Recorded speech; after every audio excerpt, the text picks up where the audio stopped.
The only way to end the cycle of violence is to address the root of it, which is systemic racism.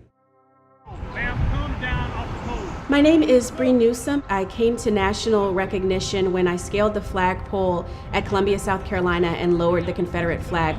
You come against me with hatred and oppression and violence. I come against you in the name of God. I think the fight over Confederate monuments and flags and symbols, it's really about a battle of ideology and an understanding of history.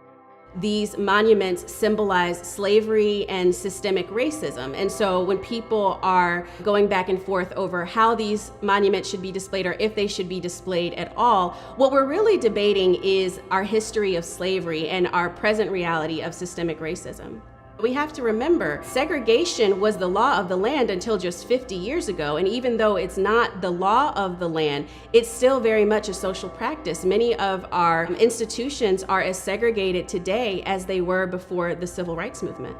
You're not born to hate.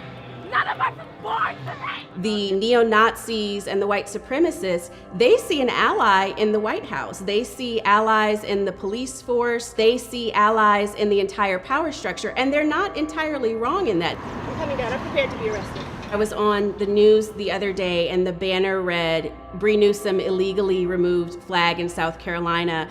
And, my first thought was, well, when Rosa Parks was arrested for refusing to give up her seat, that was also illegal. We forget that laws can be unjust, and that's why civil disobedience is an important and vital part of democracy. The Lord is my shepherd, I shall not want.